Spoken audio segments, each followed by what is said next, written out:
তাহলে অনেকদিন পর আজকে আমরা আবার নিয়ে এসেছি র্যাপিড ফায়ার। ঠিক আছে? এই র্যাপিড ফায়ারের ১ম যে কোয়েশ্চেন শুরু হচ্ছে, কি বলা হচ্ছে, সিন্ধু সভ্যতা কে আবিষ্কার করেন? রাখাল দাস বন্দ্যোপাধ্যায়। সিন্ধু সভ্যতা কবে আবিষ্কৃত হয়? ১৯২২ খ্রিস্টাব্দে।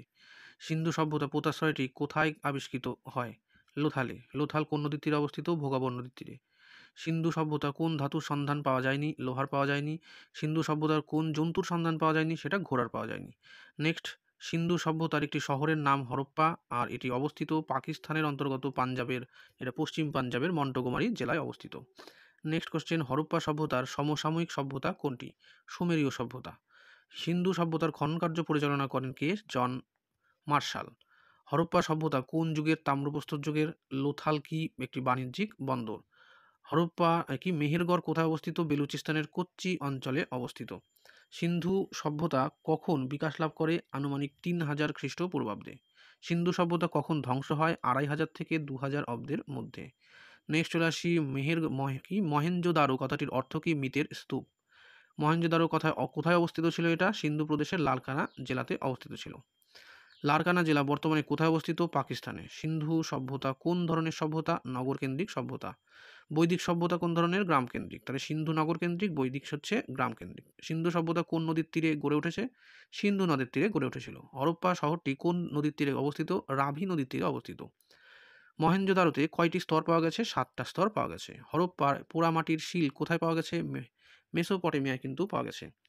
লোথালে আবিষ্কৃত জাহাজ ঘাটটি কোন নদীর ওপর অবস্থিত? সেটা ভোগাবর নদীর ওপর অবস্থিত। এখানে একটা কথা বলে রাখি যে কোশ্চেনগুলো খুব সোজা মনে হচ্ছে, তাই তো? কিন্তু এসএলএসটি পরীক্ষা বা এই মাদ্রাসা দিয়ে যেটা তোমরা দেখতে পেয়েছো, কোশ্চেন কিন্তু সোজাই থাকবে নেগেটিভ মার্কিং, সেটাকে আমাদেরকে লক্ষ্য রাখতে হবে। অতএব খুব বেশি যে কঠিন বিষয়টা সেটা না। এই ধরনের কোশ্চেনের মধ্যে থেকে এরকম র্যাপিড ফায়ার আমাদের দেখবে দুটো রাখা আছে আগের, ওর মধ্যে থেকে দেখবে অনেকগুলো কিন্তু কোশ্চেন কমন চলে এসছে ওই ৫ মিনিট ৭ মিনিটের ভিডিও দেখলেও। তাহলে কি মানেটা দাঁড়াচ্ছে কি, যে এগুলোর মধ্যে থেকেও কমন পাওয়া যাবে। অতএব খুব সোজা মনে হচ্ছে দেখবো না, বিষয়টা সেটা না। এইগুলো থেকেই কনফিউশন, মানে সোজা কোশ্চেন থেকেই কনফিউশন হয় নেগেটিভ মার্কিং থাকলে, সেটা কিন্তু মাথায় রাখবে।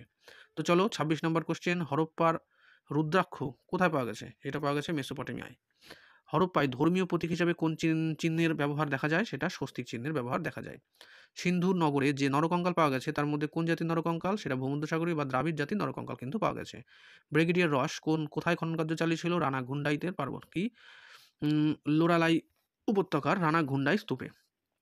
তারপরে বলছে ব্রিগেডিয়ার রস কখন খননকার্য চালিয়েছিল? ১৯৩০ খ্রিস্টাব্দে। হরপ্পা ও মহেঞ্জোদারোতে যে শ্রমজীবী মানুষের সঙ্গে আধুনিক ভারতে কাদের সাথে সাদৃশ্য দেখা যায়?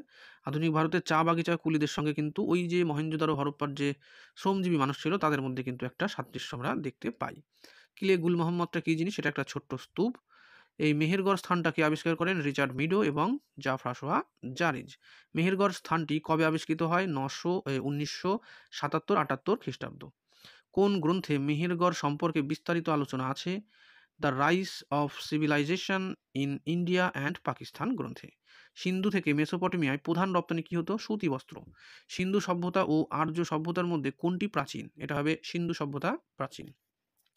সিন্ধুর আক্রমণকারীরা আর্য নয়, এই কথাটা বলেছে এ.এল. ব্যাসাম। প্রথম কোথায় কৃষি সম্প্রদায়ের আবির্ভাব ঘটেছিল? সেটা বেলুচিস্তানে। সিন্ধু সভ্যতার পতনের একটি কারণ উল্লেখ করো। আভ্যন্তরীণ অবক্ষয়। এটা একটা অন্যান্য অনেক কারণ আছে, তো আমরা এখানে একটা কারণই আপাতত দেখছি। ওয়াল্টার ফেয়ার সার্ভিস কোন সময়ে খনন কার্য চালিয়েছিল? ১৯৫০-এর দিকে। সিন্ধু অঞ্চল আবিষ্কৃত পোতাশ্রয়টি কোথায় অবস্থিত ছিল? গুজরাটের অন্তর্গত লোথালে। বার্থ অফ ইন্ডিয়ান সিভিলাইজেশন এই গ্রন্থের লেখককে ব্রিজেট অলচিন এবং রেমন্ড অলচিন। মহেঞ্জোদারোয় প্রাপ্ত যে স্নানাগার তার আয়তন ১৮০ × ১০৮ ফুট। আর মহেঞ্জোদারোতে প্রাপ্ত যে জলভাগ ছিল তার আয়তন ছিল ২৯ × ২৩ × ৮ ফুট। হরপ্পায় প্রাপ্ত যে শস্যাগার তার আয়তন ছিল ১৬৯ × ১৩৫ ফুট। যদিও ফুট থেকে তেমন কোশ্চেন চোখে পড়ে না, তবে দেখে রাখাই ভালো, বুদ্ধিমানের কাজ। প্রাচীন প্রস্তর যুগের সাক্ষ্য বহন করে কোন সংস্কৃতি? সোয়ান সংস্কৃতি। কোন যুগকে খাদ্য সংগ্রহকারী যুগ বলা হয়? প্রাচীন প্রস্তর যুগকে। আর খাদ্য উৎপাদনকারী বলা হয় কাকে? সেটা হচ্ছে নবপ্রস্তর যুগকে। আনুমানিক কত খ্রিস্টপূর্বাব্দে প্রাচীন যুগে শেষ হয়? ৮০০০ খ্রিস্টপূর্বাব্দে। নেক্সট চলে আসি, ভারতে নব্যপ্রস্তর যুগের স্থায়িত্বকাল কত খ্রিস্টপূর্বাব্দ? বলা হচ্ছে ৪০০০ থেকে ২০০০ খ্রিস্টপূর্বাব্দ। ভারতের প্রাচীনতম সভ্যতার নাম মেহেরগড় সভ্যতা। মেহেরগড় সভ্যতার দ্বিতীয় পর্যায়ের সময়কাল ৫০০০ থেকে ৪০০০, আর তৃতীয় পর্যায়ের সময়কাল ৪০০০ থেকে ৩২০০। মেহেরগড় সভ্যতা কৃষির সর্বোচ্চ অগ্রগতি কোন পর্যায়ে ঘটেছিল? মেহেরগড় সভ্যতার ৩য় পর্যায়ে কৃষির সর্বোচ্চ উন্নতি ঘটে। কত পরিমাণ জায়গা জুড়ে মেহেরগড়ে প্রত্নক্ষেত্র আবিষ্কৃত হয়েছে? সেটা ৫০০ একর জায়গা জুড়ে। হরপ্পা সভ্যতায় অভিজাত ও শাসক শ্রেণীদের বাসস্থান কোথায়? সেটা হচ্ছে কোথায় ছিল? সিটাডেল এলাকায় কিন্তু ছিল। হরপ্পা সভ্যতায় রাস্তাঘাট সাধারণত কত চওড়া ছিল? ৯ থেকে ৩৪ ফুট।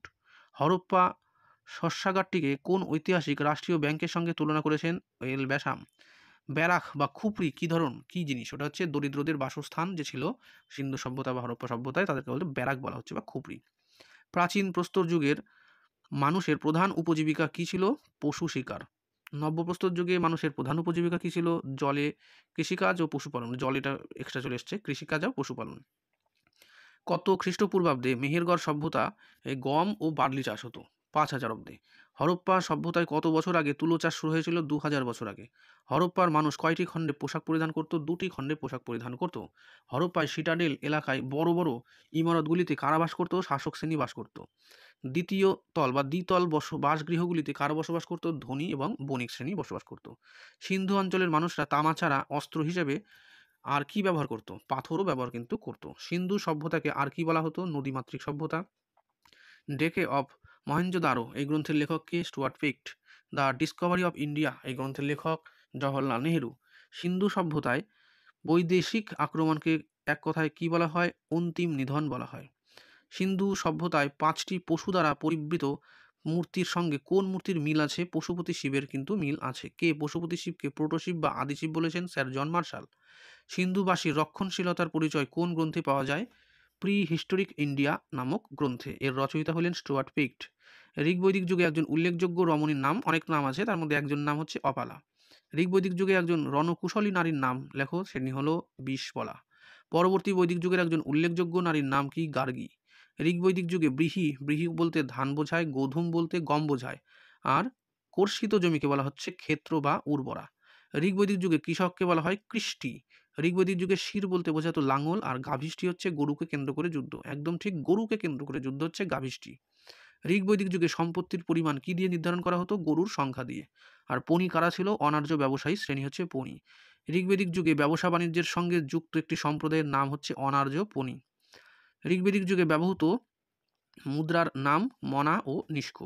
ঋগ্বৈদিক যুগে অনার্যরা বাণিজ্যের স্বার্থে কি গড়ে তুলেছিল? বাণিজ্যের স্বার্থে তুলেছিল এরা গিল্ড।